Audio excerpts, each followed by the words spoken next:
everyone, and welcome to What Fresh Hell Laughing in the Face of Motherhood. This is Margaret. And this is Amy, and today we're talking about tweens. Why tweens, they are. Tweens. How tweens. they are.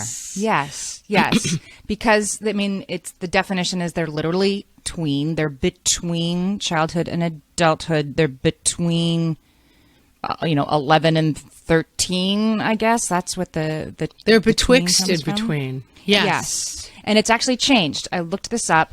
Tweens didn't come, like it was in the Oxford Dictionary as like a sort of abbreviation for between, but used as a way to describe a group of people kind of came into being in the 80s.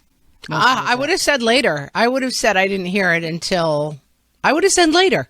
I found an article from the 90s, which is so funny. I'll put the link in the show notes from Newsweek. Like, here's what a tween is. And it's like, what is a tween? It's like the people listening right now. It's like, do they like Spice Girls? Are they sassy? Do they like everything with sparkles on them? Then you may have a tween.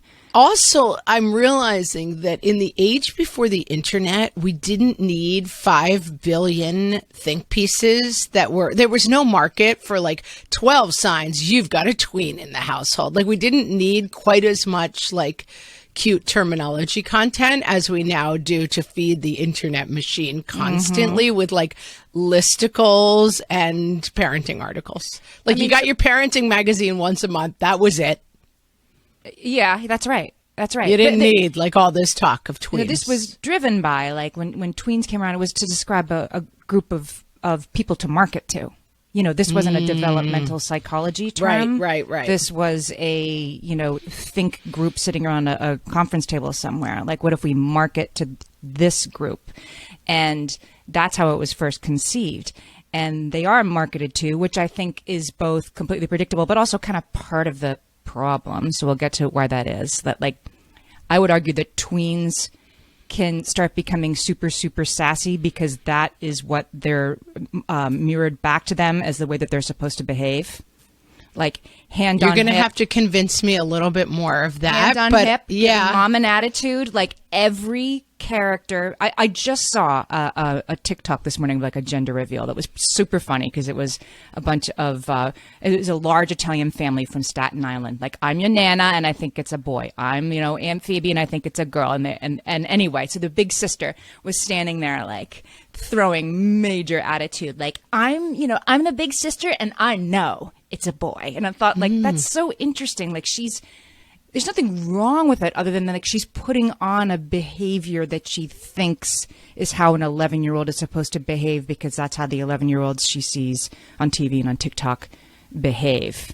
That there's like a super tossing of hair. Or is it? And I don't know, but I'm just positing because I definitely was always struck by the fact that my nieces, my sister-in-law is very sporty, kind of like a serious person, definitely not like girly girl in the sort of typical way. And I get that they were exposed to more people than her, but I was really shocked when at like 3, they would come out with like these giant doe eyes with like a piece of like string around, like hanging down. I'd be like, this is my jewelry. And they were acting like Marilyn Monroe. And I'm like, where are they they didn't watch a lot of TV. Like, I'm not saying they lived in a vacuum. They obviously saw images, but it made me think that it goes deeper than that. And I don't know. I mean, I don't know nature versus nurture, but I'm not 100% convinced that tweens act like that because it's modeled to them. I feel like I have seen it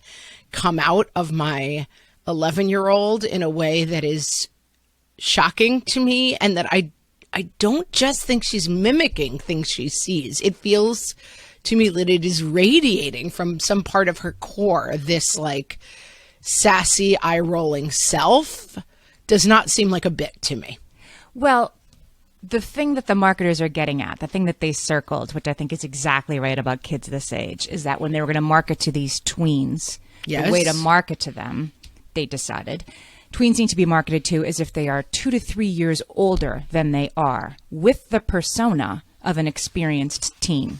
So when you market to, think about, I used to get Young Miss magazine. That doesn't exist anymore, but 17's still around. The girls on the cover of the magazine were 18, 19, and the girls reading it were not 17. They were 13, 14, like me, right? I wanted to be 17. I wanted to see myself as 17. So I read a magazine that talked to me as if I was 17, knowing that I was actually 14 reading it. They know the age of their target reader. Well, I can attest that I wrote a ton of children's television, and the whole idea, I mean, need we look any further than my platinum opus, the Bratz movie? I mean, but the whole idea is like, that's for 8-year-olds, but they want to see what cool teens are doing. Like, it's Yes. very, very like, but again, I don't think that's just marketing. I think 8-year-olds want to be teenage girls. I don't But then think Bratz is selling them like, and It's this selling is how it- teenage girls behave. Like, we're super sassy, and so then the 11-year-old acts that way in order to try to act 14. I'm not saying, I mean, I think marketing is definitely part of it, but I'm less convinced that it is, what's the word I'm looking for? That it's creating it or it's reflecting it. I think I'm more, it's reflecting it, and you are more, it's creating it. I think it's probably both. I right? think it's like, both, yeah. Like, there have been long articles written about how, like, the mafioso people in New Jersey started to act like the characters on The Sopranos. 'Cause That's they were right. Sort of right, like they start to act like Goodfellas. And It's an Sopranos 'cause that's a reflection- ecosystem. right? So I think you're right. And anyway, the people who want our kids to buy more clothes and buy more stuff know that this age is aspirational. Know that this age is aspirational, right? As you were saying, like it must come from within somewhat. And I'm like, great, let's take advantage of it. Yeah, I agree. And I think, I mean, what I think in general is that wherever the behavior comes from, I now have to deal with it in my house. I have an 11-year-old, a 13-year-old, and a 14-year-old. And I get that 13 and 14 are technically teens, but I'm soaking in it, as Amy likes to say. I am deep in tween teen, and I'm going to just say not a huge fan so far. How would you define, so let's talk about the definition of tween, because back in the 80s it was defined as like a 10 to 12-year-old. Like if the 13 is officially a teenager, so tween would be 10 to 12. And now I feel like you see people saying as young as 8. Yeah, I did not find that. I feel like my tween started tweening about 10. I think it is connected to hormones too. Yes. And so we could do a whole wrap on how young women used to get their periods, at 14, 15 maybe, and now a lot of kids are getting it at 9, 10. Why? Hormones, food, who knows what's going on, better nutrition. There's a million different causes. But I think that the definition has to factor in some sort of like hormonal advance towards teendom. Well, because, I have some for you. I have some research. Oh, please. Because I was going to say 8 was still like snuggly, mommy, you look like Barbie. And then 10 became like, comma, you moron at the end of every sentence. So the National Institute of Mental Health has done research that shows that the before puberty, like sort of pre-puberty, you can't see it, but it's starting to happen. The changes are starting to occur. That one of the first things that happens is there's a surge of production of gray matter in the brain. Okay. So that's where the changes are coming from. What's up with gray matter? What's it up to? Gray matter is just like the brain can do more things. Should we start talking about this? There's a lot of cognitive changes that take place at this age. Which I mean, I makes can you see be you're lighting super up. sassy. You're at your home planet on your But full this is my power. home Let's planet. go for This is it. my home planet. But I do want to say, like, you're right there that puberty is creeping earlier, particularly for girls. And during the pandemic, there was a big step back even more, and they're still trying to figure out why that was. Like more precocious puberty. Not precocious puberty. That's like too early. This is more like a little too early, but like, I wish we weren't dealing with this at 9, but we are. And they think it might be like too much blue light from phones, or it might just be like the stress of the pandemic. They're not sure, but like it's rolled back another like 6 months just in the last 3 years. So like it or not, we're dealing with it sooner. Yeah. Yeah. Not a fan. Anyway, the surge in gray matter, I am a neurologist, as you know, and so the surge in gray matter means... We need to put a little like tracker at the bottom of the video or like an insert on the audio. Please do not take neurological advice from Amy Wilson. She just sits on the fire escape and tells people how sex works. Like it's not, Well, I'll start with, before we get to like the nitty gritty of it, I'll start with what my brother-in-law just said to me last week. He's a teacher. He's taught middle school, high school. I have a teenager right now who is volunteering as a teacher's assistant in a 5th grade classroom, a sort of a long-term service project. He loves it. So I guess those are tweens, like 10, 11. Of course, he's 18, so they think he's like super awesome, but also roast him mercilessly. It's just a fun time that he's having. And my brother-in-law, who's a teacher, said, "Oh, I'm not surprised they put him in with 5th graders." And I said, "Why?" And he said, "Well, every teacher knows that 5th graders are the sweet spot. They're the easiest to teach." And I said, "Why?" And he's like, "Because like 4th, 5th grade, their brains are developed enough that they can do stuff, like they can think a little more complex and do stuff, but they still really, really want to please the teacher. They're focused on the teacher and doing a good job." And he said, tracks. As soon as you get to 6th grade, all of a sudden they're focused on one another. Too cool and for not school. on the teacher, and too late. Yeah, Too late. So you would never put an inexperienced teacher, he said, in like a 6th, 7th grade classroom because they're impossible. Yeah, that makes a huge amount of sense. And I do think that, I think that it is harder to some degree for our generation, that I think part of our identity is that, we're awesome parents. We're not like our square dumb parents who didn't understand everything and couldn't relate to the kids. Armed with the research, right? And also we're just fundamentally our kids' besties because we're cool. We're a whole new thing, and that I think for us and for those who kind of have that mindset, in which I'm, by the way, including myself, the cleaving that happens, the separation that the kids must developmentally go through at this age is personally harder. I remember very early on the podcast, you had older kids and I had toddler kids, We've been doing the show for 6-7 years, right? Yeah. So you're, So my kids were 3 to 6 and your kids were, 7 to just 12, starting right. to hit tweens. Mm-hmm. And you would talk about it really kind of hurts when they turn on you.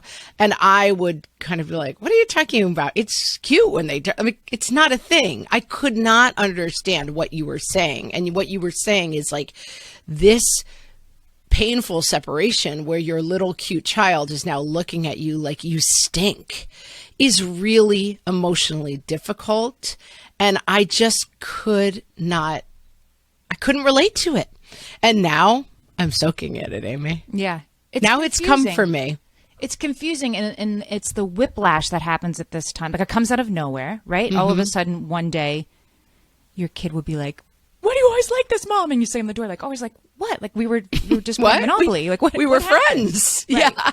It comes out of nowhere, and then 5 minutes later, they're like, "Can you tuck me in? I thought I heard a noise outside." They're both, and I think they sort of, toggle back and forth between sassy teen who doesn't eat anything and small child who still likes a glass of milk before bed. And it's the whiplash is confusing.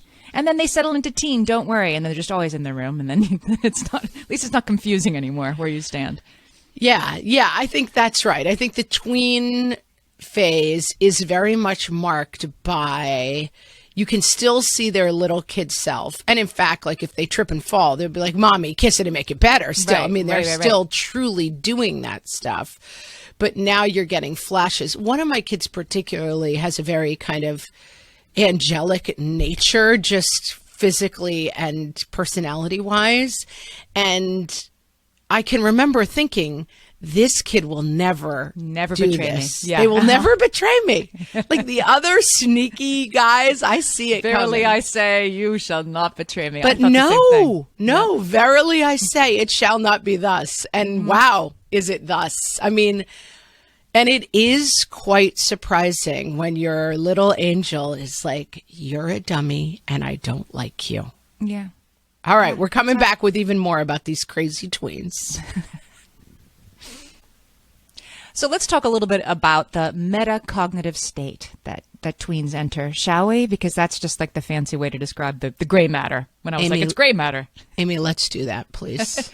So I'm quoting here Dr. Laura Kernmeyer. She's a clinical psychologist. I'll put the link to this article in the show notes. So what happens with this age group is when you're able to have metacognition. It means that you're able to hold more than one point of view in your head at the same time. That I understand that you might disagree with me on whether mayonnaise is a valid condiment or something to have in your house. Right. You might not feel the same way as I do about that. I think it shouldn't be there. You think that life is better with mayonnaise.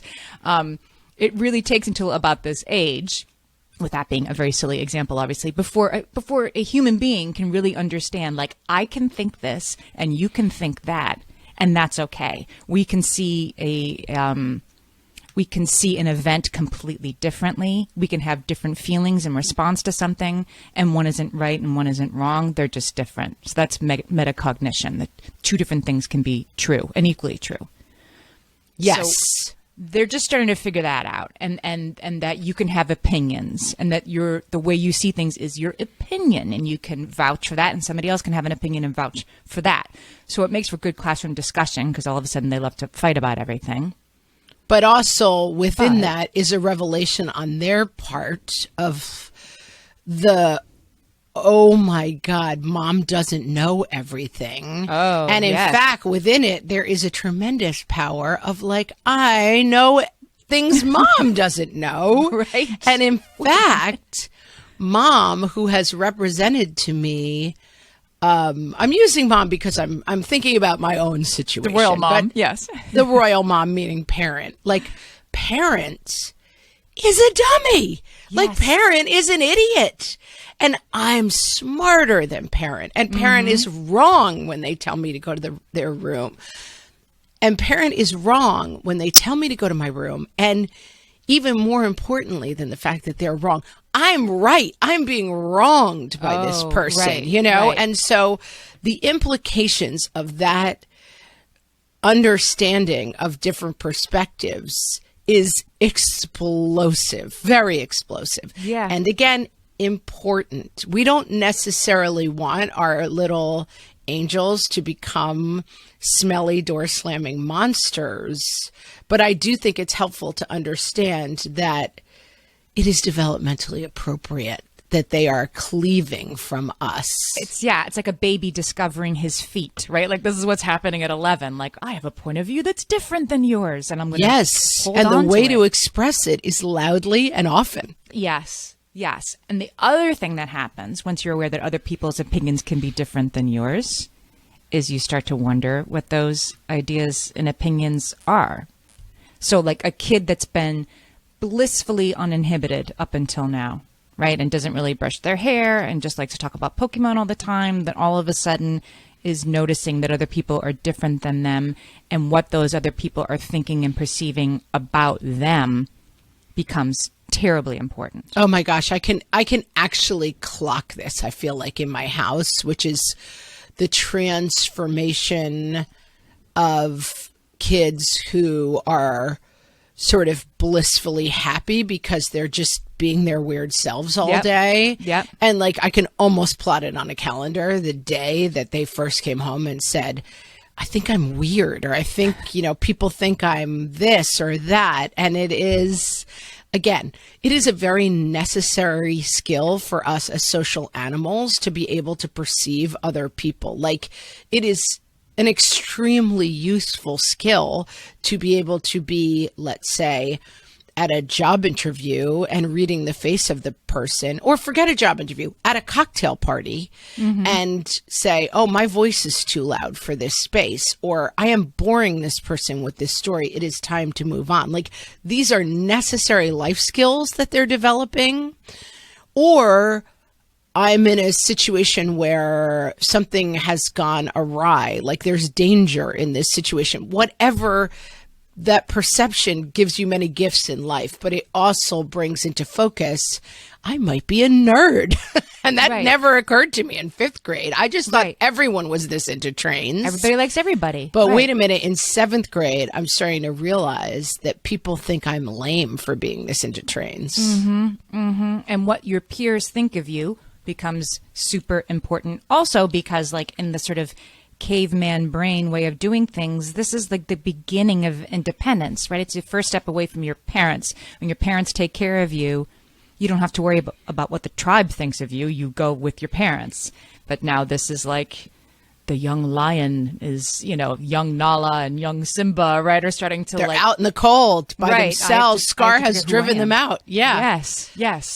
Yes. And again, like, yes, you have to figure this out. You have to be able to be out and about, in town or at the football game with your friends and figuring out how to navigate those situations.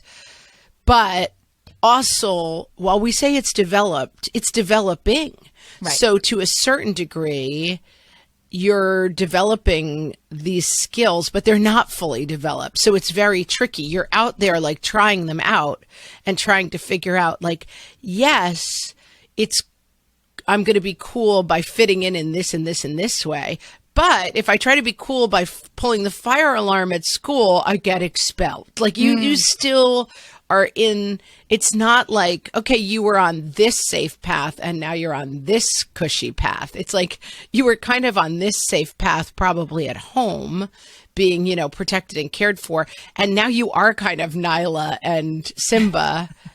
And now you are kind of Nala and Simba. Like you've been kicked out and like good luck on the path. You don't really know how to do what we're asking you to do. Right. Which is why the kids at this age become suddenly so fixated on the thing that they need to wear. It's a marker of group membership. Like I'm thinking when my kids, who are now, I have a kid in college now, but when he was this age, he needed Under Armour sweatshirts in like neon colors, like visible from space, like neon orange and yellow. That's what you wore. And socks too. Nike socks that were like $15 a pair that came in these like screaming ketchup and mustard colors. He needed to have those because that was how you marked yourself as a member of this tribe. Yes. And so whatever those things were, for me, it was alligator shirts. I wore JCPenney. No, they were Sears. They were dragon shirts from Sears. They were like we have had, shirts. Are you talking about the one with the knight on them?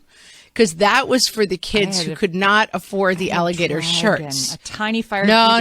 Which is adorable. But was the other. There was Lacoste, which had the alligator. That was cool. Lacoste was cool. Then it was called like, I'm not going to be able to come up with it, but it was like a medieval themed line, and you had the busted ones, which had the castle and the dragon on them. No, this was like and like JCPenney had them. It was the Sears had line. them, and it just was like, this is the tribe has spoken, Amy, and you are out. The same, like it's almost worse to have something that's an imitation Nike socks in neon colors. It's the worst, and it was so important to me. And it's just sort of funny, like, like 7th and 8th graders, they're like that. But that's the reason. They're like, the group dynamic is so important to me. I need not to stand out. I need to fit in. So I need to wear Jordache jeans or whatever the thing is for the moment. Yeah. I mean, in my middle school, the uniform was, I went to a public school. There was no uniform, just to be clear. But there was a uniform, which was Benetton made a rugby shirt. It was like a rugby themed. It looked like a rugby uniform, but it said Benetton across the bottom. 3 people in it. It was gigantic. Yes, it was enormous. And at the time, I mean, we're talking, I'm not going to say how many years ago, but it's decades ago. And it was $75, this shirt, which was, I mean, it might, like, I think today that's a $250 shirt. You're talking about very expensive. And then there was another one that was, again, puffy and oversized. It had stars on it. And then there was a little person standing in each star. I don't remember what brand this was, but like those were the only two. Funny? That one doesn't ring a bell with me. At like the Benetton thing does. The person. I'm going to see if I can Google it and find a picture of it. It's just like, and we grew up like 100 miles apart, but completely different. You had to have the star with the person standing in it. I mean, sure, I believe you. It's just, that's just so funny that I don't even know what you're talking about. And there was a store in our, I mean, boring. I lived in like the kind of not wealthy town, and then right next to us was the super wealthy town. The super wealthy town's main store had like racks and racks of these two shirts. Like it was that crazy, you know? And I wanted them, but my parents said, would not give me $250 for the uniform. And so Right. I didn't have the uniform. Right. And it is incredible how deeply like lizard brain this stuff is in terms of Here we you are are talking about not a member of the tribe because you do not have the marker shirt that says, I am a member of the tribe. Right. Right. That we have somehow as a group decided is going to be the thing that we do. The other thing about this age group that marketers have understood is that they will try on stuff and then drop it just as quickly. Like Okay. you have a kid who will be I like, was just about to say. they'll be goth for like 2 weeks and then the purple lipstick is gone and now they're sporty and now they're this and you're sort of like, what are they doing? That's also like completely, they think they have to try on these identities and then they can drop them just as quickly. We have definitely been riding that roller coaster at my house. I mean, very strong identities, and then 2 weeks later, a different but equally strong identity. And I was going to say, when we were talking about the uniform shirts too, the worst crime you could ever, even worse than not having the uniform shirt, would be getting it a month after the cool kids. Like that was even worse because Right. they'd moved on, right? Like it moves fast. By the time you bought the shirt, if the cool kids had already had it for a month, you were like a triple outcast because it was clearly you were a wannabe. You were trying to be cool like them. I'm reading this novel right now called I Have Some Questions for You by Rebecca Mackay. Dying to read it. Just read it. Read it, everybody. Her It's awesome. other book, The Great Believers, is in my top 10 of all time. So it just makes me think of this. There's a story. It's about a woman who goes back to the boarding school that was, mortifyingly where she spent her awkward adolescence and returns as a teacher. And there's true crime involved, and it's great. You should read it. But anyway, she's remembering this stuff, returning as an adult, because as we were just saying, it runs pretty deep. And she tells the story. It's a novel, but this scene was amazing. She gets a skirt handed down from her much cooler, prep school roommate from a wealthy family. And she's like, I don't need this anymore. And it was a J. Crew skirt. And she was like, oh my gosh, thank you. Like it was a cool skirt. And she puts it on the next day and she's walking across the quad and two girls are walking towards her. And one of them says, oh my God, I remember that skirt. That was from 2 years ago. And, the other girl's like, oh yeah, I used to have that skirt too. And she's just immediately like, oh my God. Like, Right. She's learned the lesson of worse the than not having worst. it all. Yeah, it's the worse than not having it at all. Yeah. Absolutely. And I think that for kids trying to navigate this, everybody's figuring this out. Like even the kids in the skirt, the cool skirt, even the cool kids are figuring this out. Yes. They're all jockeying and because I think it's very easy, and every movie and everything casts the popular kids as like the mean, awful ones, but they're also figuring this out. Like it's an ecosystem in which everyone is playing a very specific role, right? Yes. And also, P.S., not to pick on J. Crew, but J. Crew knows that this fickleness thing is there. So that's built into it. That's why there's new skirts every 6 months, because they know that kids of a certain age will be like, that wasn't cool. That's from April. It's October. I need something completely different that they can, Right, that they've seen sell you more already. stuff. That's Yeah, right. If there's quick turnover. Yeah. There's one part of this we haven't talked about yet, and that's sort of our relationship with the tweens. Other than that, it changes. So can we take a break and come back and talk about, how we're going to... I think we better, adjust? Amy. I think we better. All right. So our kids are changing. Our kids are updating. I like to think of it as like they're buffering. You know what I mean? Like they're changing in front of your eyes. Like they're not in the new that thing little yet. meme that's like virtual hug loading? It's like that. Yes, they're loading. Yeah. They're glitching a little bit as they turn into somebody else. And so you have to figure out, experts say, how to, relate to this updated version of your kid that's very different from who they were, a year or two ago. It's not bad. It's just different. And so how do you find a new way in? Okay. So this is Dr. Laura Kermeyer again, this developmental psychologist, and she suggests that you need to lean in a little bit at this age, at this sort of transitional age when they're starting to slam doors and seek distance from you, that you still have to, she argues, sort of establish the closeness, a time and space. So, once a week that you go for a walk because your kid is saying that they want to pull away from you and they want independence, and you sort of collude with that tendency, but they don't really want it. They don't want it all the time. You collude with that tendency. Let me just underline that phrase. Yeah.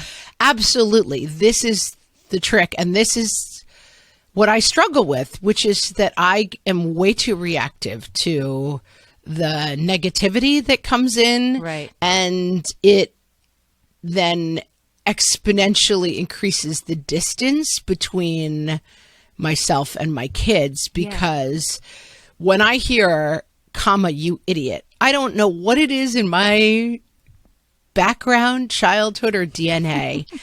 I cannot let it lie. I mean, I've gotten better because we've talked about it so much on the podcast, but my ability to not engage with someone talking to me like I'm an idiot is -20.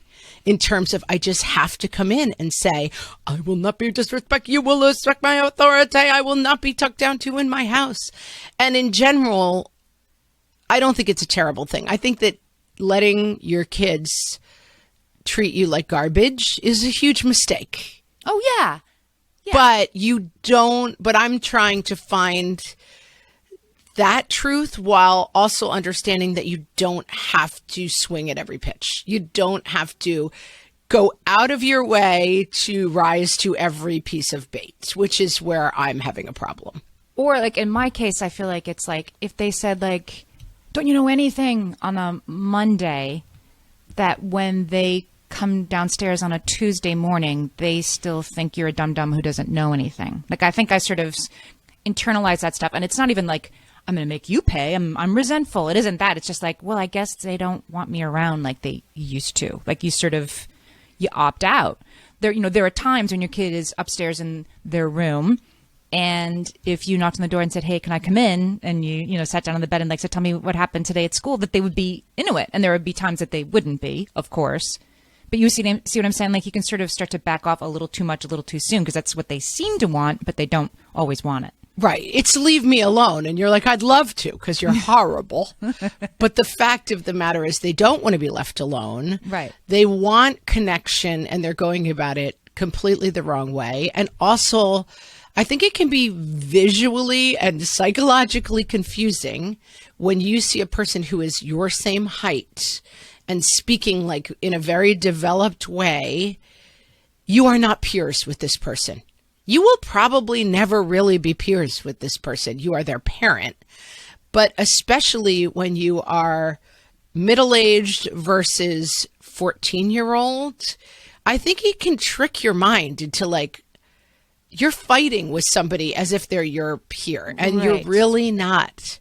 And I think that this is a good time to tap into a lot of, like, we had Dr. Becky, and we can link to that episode, a lot of good inside work, like remembering to see this as your child who is wearing a disguise of a hideous door slamming smelly monster, that taking that very good inside approach, I think, is very, very helpful. And believe me, friends, I'm not saying this because I'm doing a great job of it. I'm saying it because I'm trying really hard to fix what's not going well in my house right now, which is, and I have 3 kids the same age, so it does often feel, I mean, I literally sometimes will sit in bed with like slumped shoulders, like a fighter who is coming out of like taking 4 rounds from 3 different boxers, because that is what it feels like often in my house, which is I'm just everybody's garbage dump. And then also, where's dinner, Mm-hmm. And so I do stand my ground, and I have had talks with my husband about supporting me. He does often use the phrase, do not speak to your mother that way, and like, let's reset. But at the same time, de-escalating and trying to come from that place, which, I think is a little tweet of, you seem to be having a really hard time. Like, do you want to take a break, or do you want to talk about it now? Otherwise, let's take a break and we'll talk about it later. Like, you actually do need to use some techniques to go through it, because otherwise you are just I am in the threshing machine right now of who's going to be yelling at me and talking to me like I'm the dumbest person on the planet this morning. Right. And I always feel like well, you can't take it personally, but they're saying like, Mom, you're such an idiot. Like, Right. No, I'm not. I'm going to take it personally. Right. I'm sorry. Personally. That's not so an option hard. for me to not take it personally. But the good inside thing, like when I hear that, I'm like, oh, I did love that episode, because you're also good inside. You, Mom, are good inside. You're doing a good job, and you don't need to convince the 12-year-old who's, venting some spleen on you that you're good. Like, I feel like sometimes I have to meet this, even sometimes with you may not speak to me that way, but also like, no, you're wrong. I'm not trying to make things harder for you. What do you mean? I do. Like, let me explain, and then you'll understand that actually I'm a good person that only wants what's best for you. That's a great point. It doesn't work. No, it doesn't work, and you don't have to do it, and you can't do it. I mean, this is like the old, right? You wrestle with a pig, the pig likes it, and you're both dirty. Like the kid likes it, they're getting something from getting that rise out of you. And I think a lot of things. I think one thing is that finding opportunities, I tend to lean in a little bit on like trying to use like kids slang, or trying to talk about Marvel movies, or trying to hit the gritty.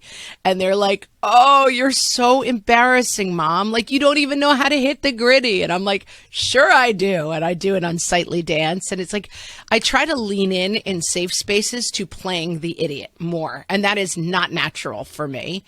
But I try, when Marvel comes up, to be like, I like that Spider-Man, who's small like an ant. And they're like, you don't even know the difference between Ant-Man and Spider-Man. Wah! It's like, okay, great. I'm the dummy. Like, here we go. Or the things where my daughter is very into fashion right now. And I have found that I'm like, do you like this outfit? And she's always kind of like, no, it doesn't look good. Like, you're old and lame. And it really hurts my feelings. Like, I want her to think I'm cool. But I actually have to make a separation. I actually don't want her to think I'm cool on some level too, but that's a little bit of a process for me. It's okay to process this stuff. I think that's it. We're being faced with a little bit of like, I had to wear the Sears Dragon shirt, and I wasn't cool then, and I'm apparently also newly not cool now, from somebody who used to think I was super cool. Yeah, and it's hard. It is personal. And I mean, from one of my kids said something the other day about basically how old I looked in comparison to someone who was clearly like only 4 years younger than me. It was an actress on TV. So she's like, I can't believe you guys are close to the same age. Like, you look so much older than her. I'm like, yeah, she's on TV with like Botox and makeup. And like, okay, I look older than her. They were actually not saying it to be mean. They were saying it in that like honest child way. So it's like, that bothers me. But then it also really bothers me that like, they don't want to be besties with me anymore. It bothers me and it hurts my feelings. But I do try to play out people who stay besties with their mom into their 40s. It's not a good picture, right? So like, it's worthwhile work, but it's okay to acknowledge that it's really hard for a lot of different and valid reasons. It's okay to feel hurt about it.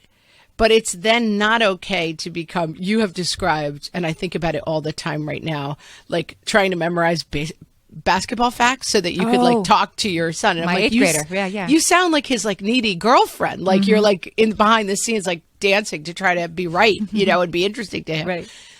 And like some of that is okay because we want to stay connected, but we don't want it to become our full-time job to be liked by a teenage boy or girl, because that is not our job. Yeah.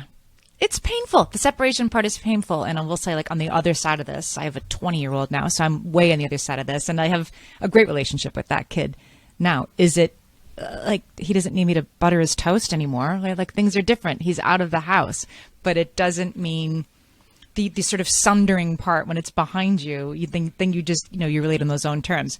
I still look up. That kid's still into basketball. I still know a little bit about basketball, so I have something to talk. Still staying in the game. Still staying in the game. A little bit about basketball because it's so interesting to him, and that's just fun. So I guess I just wanted to say that this doesn't like start hard at 10 and then stay this hard. They're not yelling at you that you're a dum dum forever.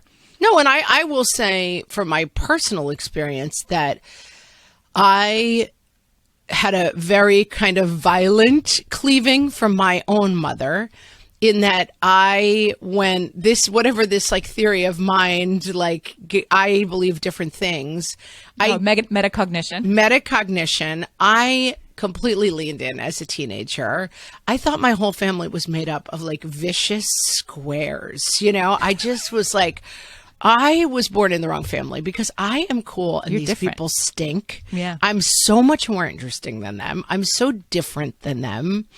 And they care about stupid values like school and, college. And I care about cool values like being an independent thinker. All this to say, I went through probably 2 or 3 years where my mother and I had a very fractured relationship. I mean, we didn't really not speak for those years, but we actually had a conversation where we sat down and we were like, we don't get along. We don't like each other. Let's stay away from each other, basically. And on the other side of that, I had a phenomenal relationship with my mom as an adult. But that part of our relationship, we could never have had that phenomenal relationship had we not gone through. I mean, I could have probably been less of a jerk about it, but I do think that it was that separation that led to that closeness. So I try to be brave about it with my own kids, because I have seen from the other side that really letting them grow wings and find that independence and be different than you and have different experiences than you means letting go of your bestie for a while. I think I'm going to just sum up, Amy, with this phrase. Oh boy. If you love someone, set them free. If they come back. Hashtag sting. If they come back, it was meant to be or something. I don't know. But I'm thinking about my shirt from the Wildwood Crest Jersey Shore t-shirt shop. If they didn't, then it never was meant to be. Yeah, something like that. I think it's meant to be. I think it's fine, but I do 10-year-old think isn't gone for good. Don't let them be, borderline abusive. Don't let them talk to you like garbage, but do let them find an identity separate than you, and don't be afraid to let your bestie be your worstie for a couple of years, and it'll hopefully come back. That's what I'm saying. Well, I've said you solved it. Solved it. Yeah, I think we solved it. Yeah, we did. I want to tell you guys about What Fresh Hell Plus. That is our new subscription model. You can always listen to the show for free. It's always going to be free. But if you want to get ad-free episodes plus monthly bonus episodes, just go to the link that's in the show notes or on our website, whatfreshhellpodcast.com. What Fresh Hell Plus is $4.99 a month or $39.99 a year. And we do hilarious bonus episodes that are not parenting related that make me laugh very hard. They are rather funny. And let me tell you, I'm learning a lot about Amy Wilson that I thought I knew a lot about Amy Wilson, but these episodes are changing it up. Going into the vault. That's learning right. and growing, people. And with that, thank you so much for listening. We will talk to you next week. So long.